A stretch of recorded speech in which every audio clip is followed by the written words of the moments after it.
arrivez, il y a un petit rayon de soleil et vous sortez du palais. Oui.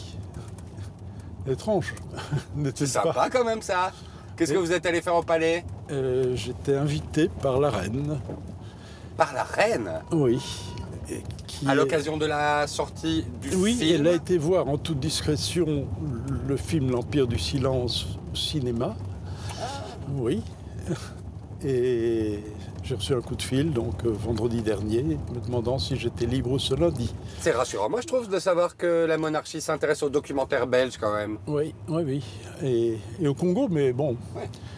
il y a des implications Ouais. politiques importantes, évidemment.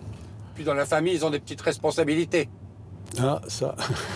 Et le Congo, vous le découvrez quand? 91. C'est ça. Exactement, parce que j'apprends que Mobutu, je suis un peu l'actualité, et Mobutu, qui est là depuis son coup d'État de 65, hein, et qui a régné en maître, en dictateur, il est contraint, à un moment donné, sous la pression internationale et la révolte populaire, d'accepter d'aller vers la démocratie. Toujours est-il qu'il va terminer son mandat, son dernier mandat, le 4 décembre 91. Je veux absolument filmer ce moment de l'histoire où un peuple bascule dans un autre système. Il se fait que, en habile dictateur qu'il est, il va créer le chaos par des pillages généralisés, un basculement du pays, faire fuir les expatriés. Les armées étrangères doivent d'ailleurs, belges et françaises, intervenir pour protéger les ressortissants occidentaux. Et voilà. Et donc il reste au pouvoir. Et je fais un film, non pas sur sa chute, mais plutôt sur son système. Je m'attache à montrer comment un système vit par les tentacules qu'il peut créer et comment il a ses relais dans toutes les strates de la société. C'est le cycle du serpent.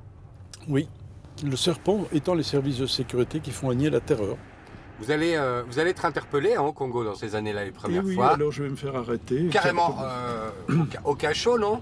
Ah oui, oui, totalement. Oui, oui, isolé, dans des conditions menacées.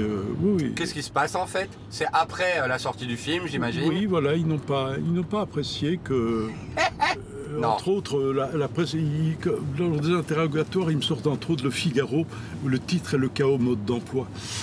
Et ça ne leur a vraiment pas plu. Hein. Donc voilà, heureusement que les diplomaties se sont liguées.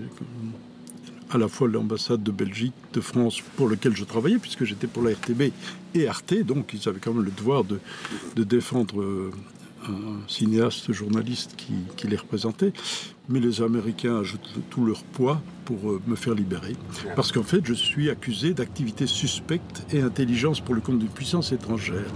Et connaissant le cas d'un autre Belge quelques années plus tôt, qui s'appelle Ronald van den Bogart, arrêté dans les mêmes conditions et qui a fait 8 ans à la célèbre et sinistre prison de Makala après avoir été condamné à 10 ans, je pense que je suis dans le même scénario. Et ce que je vis dans le cachot est exactement le scénario de ce qu'il m'a décrit.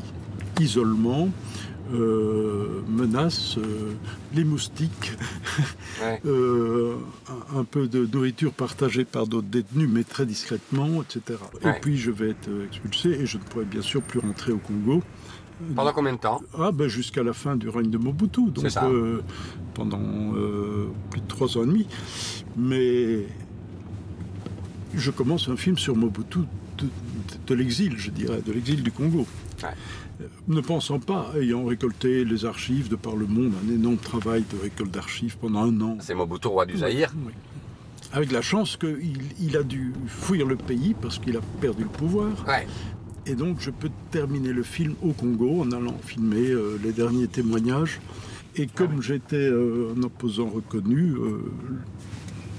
j'ai des facilités, les portes s'ouvrent pour m'aider dans mon travail. Et surtout, des proches de Mobutu, dont son célèbre ministre de l'Information, acceptent de livrer leurs témoignages. Alors, comment vous faites, Thierry, pour parvenir à obtenir la confiance de gens très importants, je veux dire. Hein. Vous parvenez à interviewer Kagame, effectivement des ministres de Mobutu. Comment vous faites pour qu'ils acceptent d'être filmés, interviewés par lui, alors qu'ils doivent savoir, Thierry, bien sûr, qu'il y a une petite entourloupe au coin et que vous n'allez peut-être pas les rater? Comment vous faites? Je ne sais pas encore. Comment? Je me pose toujours la question. Non, franchement, comment vous faites? Je ne sais pas, le pouvoir de conviction, ça se discute, quoi. C'est se dire aussi, bon, il fait quand même des films qui ont du crédit. Je pense que personne ne conteste le crédit de mes films. Non, mais justement, ça devrait justement encore plus les inquiéter. Ils ne sont pas arbitraires. Si on ne parle pas, qu'est-ce qu'il va dire de nous?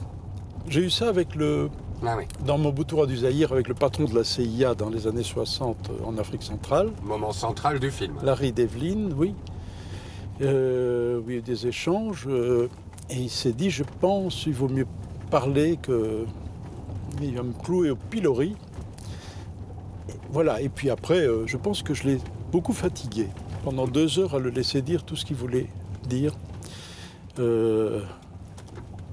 Avant d'attaquer les questions les plus stratégiques. Donc vous êtes impatient. Ah oui, là je tisse la toile. Hein. Ça c'est clair. Ah, oui, vous êtes rusé, quoi. Oui, absolument, Durbis. Ouais. Oui, ça tout à fait. Oui, ça il faut le dire. D'ailleurs, j'ai toujours la maxime de Mao Tse-tung dans ma tête quand ce sont des films qui demandent un sens de la stratégie, qui disait « Je fais du bruit à l'est pour attaquer à l'ouest ». C'est fondamental.